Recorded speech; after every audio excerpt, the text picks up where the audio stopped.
Karni Ilyas kicap, tanya soal kebebasan bicara atau demokrasi.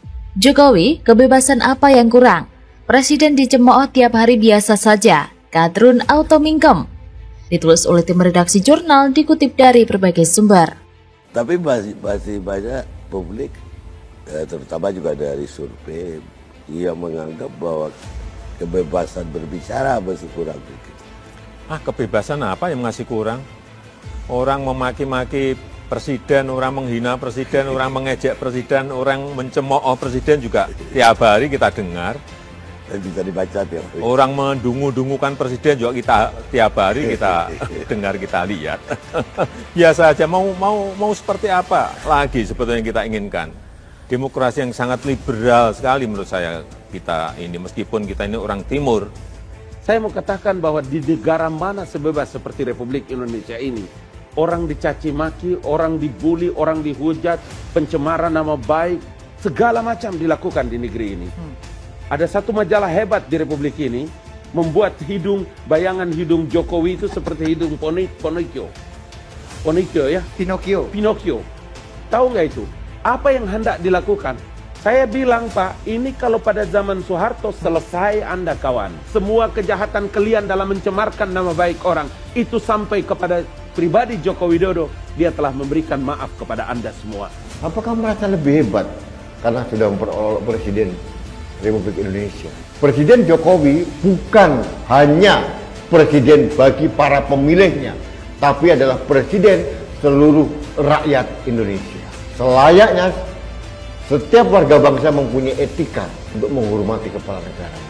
Tetapi sekali lagi saya tegaskan bahwa presiden dan wakil presiden itu adalah simbol negara. Kalau kepala negara asing saja, harkat dan martabatnya dilindungi dari penghinaan, maka sangat ironi kalau presiden dan wakil presiden kita tidak dilindungi soal harkat dan martabatnya. Presiden Joko Widodo atau Jokowi menyisakan 2 tahun lagi masa jabatannya sebagai RI 1. Jokowi mengaku akan fokus untuk meneruskan pembangunan di Indonesia karena masih banyak yang belum selesai. Dia menyinggung target pembangunan yang dia maksud seperti bendungan, jalan tol, dan program pangan. Hal itu Presiden Jokowi sampaikan dalam wawancara dengan pimpinan redaksi TV One, Karni Ilyas, yang dikutip pada hari Rabu 17 Agustus 2022. Menurut Jokowi, program pembangunan di Indonesia harus berkesinambungan sampai ke presiden selanjutnya di tahun 2024, agar semuanya itu bisa dilanjutkan secara berkesinambungan. Kemudian, ia menambahkan, masyarakat Indonesia bebas memilih dalam menentukan calon presiden atau capres ke depannya. Presiden juga menghargai sikap demokrasi masyarakat dalam kritikan terhadap dirinya. Jokowi mengaku tidak keberatan dengan kritikan dari masyarakat yang menyuruhnya turun dari presiden. Menurutnya, itu adalah sikap kebebasan demokrasi yang menjadi hak setiap warga negara termasuk Indonesia. Kan orang juga boleh menyampaikan, misalnya Jokowi mundur, kan juga boleh. Lalu ada yang bilang ganti presiden, kan juga boleh. Masa orang mau mewacanakan seperti itu nggak boleh? Ini kan demokrasi, tidak masalah orang mau menyampaikan seperti itu, katanya. Menurut dia, Indonesia sudah menganut kebebasan dalam menyampaikan pendapat. Dia menyinggung sudah kerap kali dimaki-maki, dihina, dan dicemooh setiap hari. Lagi pula, kebebasan apa yang masih kurang? Orang maki-maki presiden, orang menghina presiden, orang mengejek presiden, orang mencemooh presiden juga tiap hari kita dengar. Tuturnya. Jeder, Karni Ilyas dan kadrun langsung kicep dah. Lagi-lagi Jokowi bungkam mulut barisan kadrun yang sakit hati. Belum juga kadrun puas menghina Jokowi antek PKI yang anti demokrasi. Sekarang Pak D tutup mulut jamban para kadrun soal demokrasi. Gimana Drun? Pedas kan? Sebelumnya diketahui bahwa Presiden Joko Widodo mengungkapkan demokrasi Indonesia harus semakin dewasa, apalagi sebagai orang timur yang mengedepankan kesatuan. Kini Jokowi menilai orang Indonesia sudah sangat liberal. Sebagai kepala negara, Jokowi berharap pemilu 2024 akan berlangsung tidak ada lagi politik identitas. Dalam wawancara eksklusif bersama pemimpin redaksi TV One, Karni Ilyas, yang tayang pada Rabu 17 Agustus 2022, Presiden Jokowi belak-belakan mengungkapkan soal perkembangan demokrasi RI hingga situasi politik yang makin menghangat jelang pemilu 2024. Bahkan dalam percakapan dengan sang pemimpin redaksi TV One itu, Jokowi mengungkapkan secara gamblang tentang persepsinya mengenai demokrasi Indonesia yang kian liberal. Sampai-sampai menghina presiden pun jadi hal biasa yang sering Jokowi dengar. Selama ini, para kadrun dan barisan pengasong khilafah selalu menyerang Presiden Jokowi dengan tuduhan-tuduhan sampah seperti Jokowi antek asing dan aseng, antek PKI, dan yang sering didengar adalah Jokowi anti demokrasi. Itu juga yang dijadikan barisan kadrun sebagai alasan kenapa Jokowi harus mundur. Jokowi harus lengser karena mereka ingin segera mengganti sistem kedaulatan Republik Indonesia dengan sistem khilafah ala Timur Tengah, tapi gagal di babat Jokowi. Mereka melakukan pemberantasan atas hinaannya terhadap presiden adalah bentuk demokrasi. Padahal para kadrun yang meributkan dan menghujani presiden dengan fitnah tidak paham makna dari demokrasi Pancasila itu sendiri. Begitulah kadrun, dengan kemampuan intelektualnya yang terbatas. Dengan gampang, mereka ini dikompor-komporin oleh dedengkot yang mereka puja-puja, seakan demokrasi adalah kontes kebebasan menghina. Saya rasa Pak D. Jokowi berhasil membungkam telak mulut sampah barisan kadrun yang selalu menggaungkan kebebasan berbicara, apalagi mereka yang mengaku barisan pengasong khilafah ala Timur Tengah.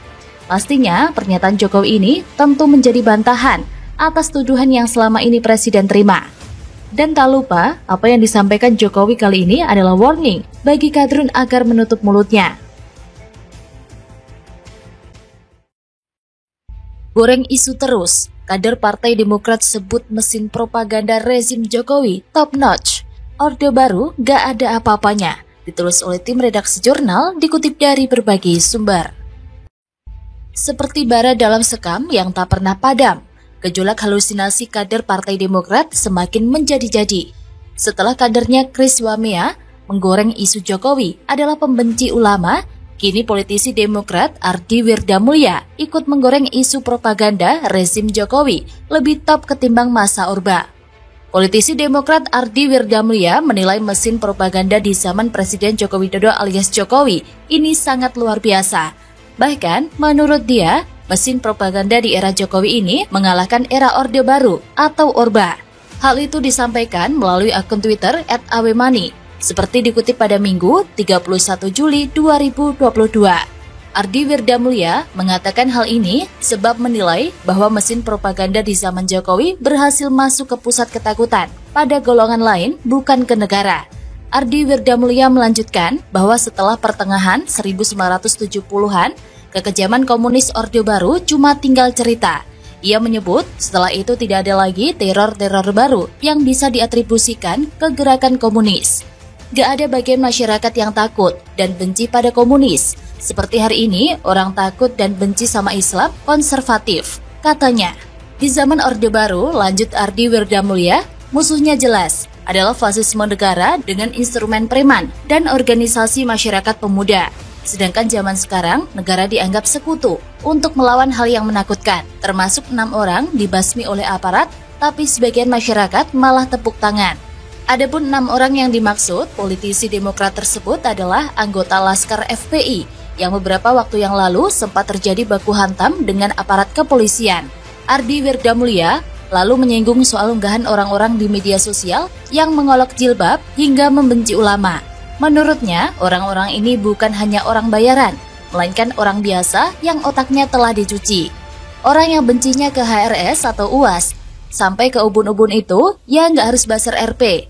Warga biasa, yang otaknya sudah dicuci habis, yang sumber informasinya memang sudah bias, katanya. Masalahnya, kata Ardi Wirdamulya, orang-orang ini lebih takut dan benci kepada Islam konservatif daripada rezim yang dipenuhi dengan koruptor dan orang-orang tidak kompeten. Ia mencontohkan, DKI Jakarta telah maju di bawah kepemimpinan Anies Baswedan, tapi tidak berpengaruh bagi orang-orang ini.